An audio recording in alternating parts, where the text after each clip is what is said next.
नमस्कार दोस्तों, स्वागत है आप सभी का आपके अपने YouTube channel biology GK classes में। हम ह्यूमन रिप्रोडक्टिव सिस्टम यानी कि मानव जननतंत्र के विषय में अध्ययन कर रहे थे, जिसके अंतर्गत पिछले वीडियो में हमने मादा जननतंत्र को दो भागों में बांटा था। एक प्राथमिक जननांग जिसमें अंडाशय यानी कि ओवरी को शामिल किया जाता है, और दूसरा है सहायक जननांग जिसमें अंडवाहिनी, गर्भाशय, योनि, बार्थोलिन ग्रंथि और स्तन ग्रंथियों को शामिल किया जाता है। पिछले वीडियो में हमने प्राथमिक जननांग अंडाशय यानी कि ओवरी के विषय में डिटेल से अध्ययन कर लिया था। आज इस वीडियो में हम अंडवाहिनी यानी कि ओविडक्ट के विषय में डिटेल से अध्ययन करेंगे। यह वीडियो 12th क्लास के जो बायोलॉजी के स्टूडेंट हैं उनके लिए बहुत ही महत्वपूर्ण टॉपिक है, क्योंकि उनके सिलेबस के अकॉर्डिंग ये टॉपिक तैयार किया गया है। इसके अलावा जितने भी नीट के स्टूडेंट हैं तो उनके सिलेबस में भी NCERT की 11th और 12th की बायोलॉजी की बुक शामिल की गई है, तो उनके लिए भी यह बहुत ही महत्वपूर्ण टॉपिक है। तो आइए शुरू करते हैं। आज का जो हमारा टॉपिक है वो है अंडवाहिनी यानी कि ओविडक्ट। सबसे पहले हम यह जानने का प्रयास करते हैं कि मादा में कौन कौन से सहायक जननांग पाए जाते हैं।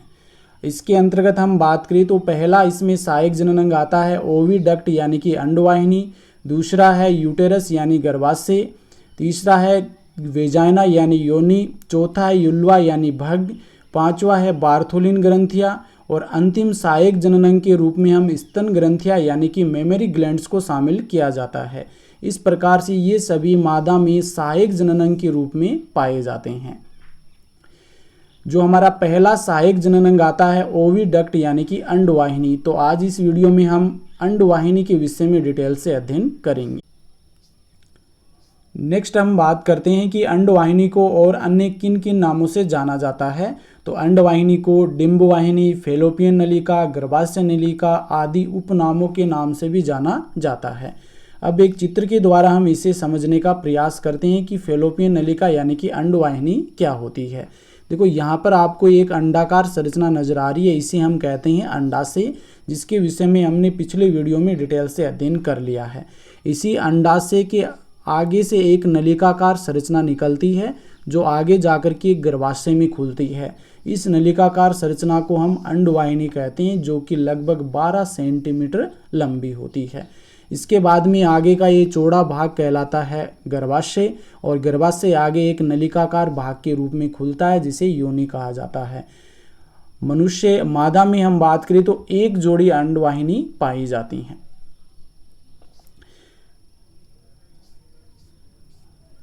नेक्स्ट हम इसे ही एक अन्य चित्र के द्वारा समझने का प्रयास करते हैं। देखो सामान्यतः हम बात करें जो मानव की संरचना होती है उसे हम 3 गुहाओं में बांट सकते हैं। पहली आती है वक्ष गुहा, दूसरी है उदर गुहा और तीसरी आती है श्रोणि गुहा। तो हमारा जो मादा जननतंत्र है वो श्रोणि गुहा में पाया जाता है। और इस चित्र में भी आप देख सकते हैं ये ओवरी है। ओवरी के आगे से स्टार्ट होती है फेलोपियन नलिका, और ये एक जोड़ी फेलोपियन नलिका है, ये पाई जाती है मादा में सहायक जननांग के रूप में, और आगे जाकर के ये यूटेरस में खुल जाती है। नेक्स्ट हम आगे देखते हैं कि ओविडक्ट यानी कि अंडवाहिनी की और अन्य क्या विशेषताएं हैं। तो इसमें हम बात करें, संख्या की बात करें तो मादा में एक जोड़ी अंडवाहिनी पाई जाती है। इसकी लंबाई होती है 12 सेंटीमीटर। स्थिति की बात करें तो प्रत्येक अंडाशय के सम्मुख से लेकर के श्रोणि क्षेत्र तक एक जोड़ी अंडवाहिनी पाई जाती है। अंडवाहिनी का आंतरिक स्तर पक्षमाभीय उपकला तथा श्लेष्मिक उपकला का बना होता है। तो अंडवाहिनी का जो आंतरिक स्तर होता है ये पक्षमाभीय स्तर या श्लेष्मिक उपकला का बना हुआ होता है। पक्षमाभीय उपकला शुक्राणुओं को कर्माकुंचन गति द्वारा ऊपर की ओर गति कराने में सहायक होती है। तो जब मैथुन की क्रिया होने के बाद जब शुक्राणु गर्भाशय से होते हुए अंडवाहिनी में प्रवेश करते हैं तो अंडवाहिनी में जो पक्षमाभ पाए जाते हैं और जो श्लेष्मा पाया जाता है, तो पक्षमाभ की सहायता से शुक्राणुओं को आगे की ओर गति करवाई जाती है। नेक्स्ट हम बात करते हैं कि श्लेष्मिक जो स्तर होता है ये जो परिपक्व हो रहा अंडाणु होता है उस अंडाणु की पोषण प्रदान करने का कार्य करता है। तो श्लेष्मिक स्तर होता है ये वृद्धि कर रहे अंडाणु को पोषण देने का कार्य करता है। नेक्स्ट हम जो अंडवाहिनी है इसे 3 भागों में हम बांटते हैं। तो ये भाग कौन कौन से हैं? देखो, ये तो होती है अंडाशय। इस अंडाशय के आगे से शुरू हो जाती है अंडवाहिनी, और अंडवाहिनी के आगे की ओर जो ये फिंगर लाइक संरचना नजर आ रही है इन्हें फिम्बरी कहा जाता है। और फिम्बरी के आगे का ये रेड वाला जो भाग है ये कहलाता है इनफंडिबुलम, या हिंदी में इसे हम कहते हैं कीपक। और इसके आगे का ये वाला भाग कहलाता है एम्पुला। और ये जो छोटा सा भाग आपको नजर आ रहा है इसे हम कहते हैं इस्तमस।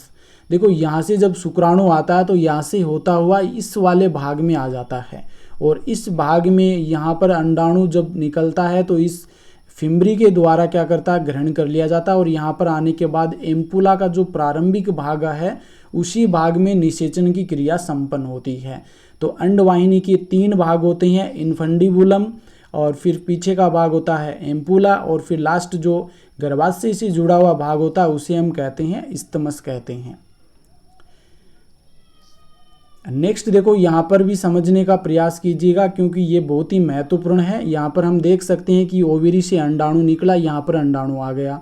तो जब मैथुन की क्रिया होती है इसके फलस्वरूप शुक्राणु है वो यहाँ पे पहुँच गया, और यहीं पे क्या हो जाता है, फर्टिलाइजेशन हो जाता है। एम्पुला का जो प्रारंभिक भाग है उसी भाग में फर्टिलाइजेशन यानी कि निषेचन की क्रिया संपन्न होती है। निषेचन होने के बाद ये जो यहाँ पर जो संरचना होती है, युग्मनज जो बनता है, ये युग्मनज आगे विभाजन होता रहता है, और ये आगे की ओर मूवमेंट करता हुआ अंडवाहिनी की सहायता से गर्भाशय के अंदर पहुंचता है, और गर्भाशय में पहुंचते पहुंचते ये ब्लास्टोसिस्ट में बदल जाता है, और फिर गर्भाशय में आगे इसमें इम्प्लांटेशन यानी कि रोपण की क्रिया होती है। और आगे की क्रिया जो होती है हम आगे जो नेक्स्ट टॉपिक रहेगा हमारा गर्भाशय उसके अंतर्गत हम बात करेंगे। तो यहाँ पर 3 भागों में हम बांटते हैं, पहला इनफंडिबुलम, दूसरा एम्पुला और तीसरा इस्तमस। एम्पुला का जो प्रारंभिक भाग होता है उसी भाग में निषेचन की क्रिया संपन्न होती है, जो कि बहुत ही महत्वपूर्ण क्वेश्चन बनता है।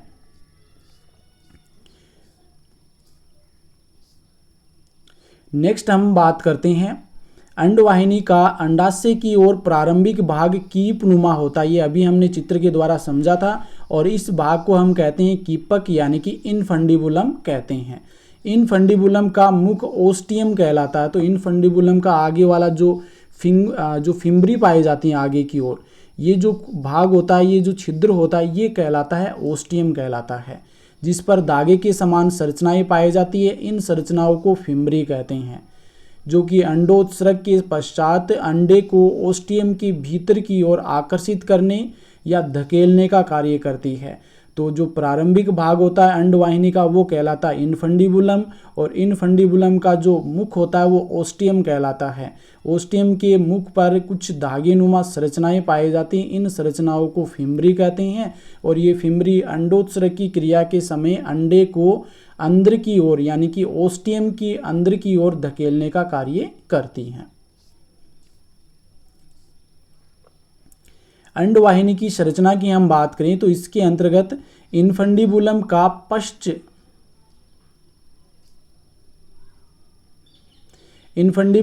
पश्च संकरा क्षेत्र एम्पुला कहलाता है, जिसे फेलोपियन नलिका का प्रारंभिक भाग कहते हैं। देखो, भाग तो इनफंडिबुलम भी होता है, लेकिन जब फेलोपियन नलिका का प्रारंभिक भाग की बात करें तो वो एम्पुला को कहा जाता है।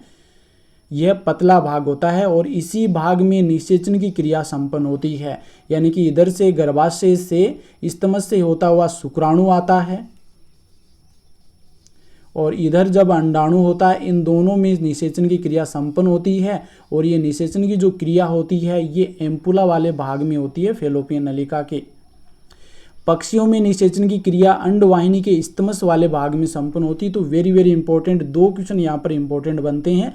एक तो मानव में निषेचन की क्रिया कहाँ संपन्न होती है, तो जो फेलोपियन नलिका का प्रारंभिक भाग होता है एम्पुला में निषेचन की क्रिया संपन्न होती है। जबकि हम पक्षियों की बात करें तो पक्षियों में निषेचन की क्रिया इस्तमस वाले भाग में संपन्न होती है। नेक्स्ट हम बात करते हैं कि अंडवाहिनी के कार्य कौन कौन से हैं। निषेचन हेतु स्थान उपलब्ध कराना, यानी कि निषेचन के लिए अंडवाहिनी का जो एम्पुला वाला भाग है और इसी एम्पुला में निषेचन की क्रिया होती है। तो निषेचन की क्रिया के लिए स्थान उपलब्ध कराने का कार्य अंडवाहिनी के द्वारा किया जाता है। अंडे को अंडाशय से गर्भाशय तक पहुंचाने हेतु मार्ग उपलब्ध करवाना।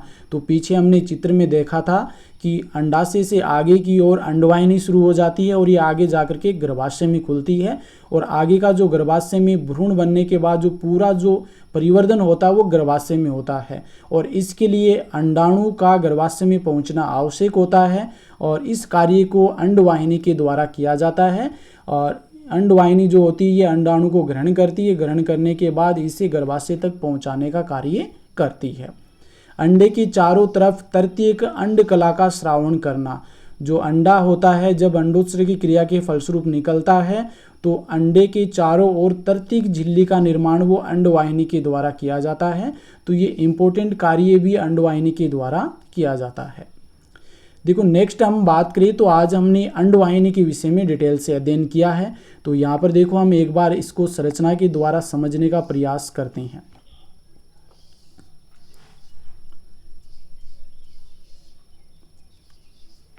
देखो ये हो गई अंडाशय। इस अंडाशय की आगे से शुरू होती है अंडवाहिनी। इसका आगे वाला भाग कहलाता है इन्फंडिबुलम, और ये भाग कहलाता है एम्पुला, और पीछे वाला स्टमस कहलाता है, और ये गर्भाशय होता है।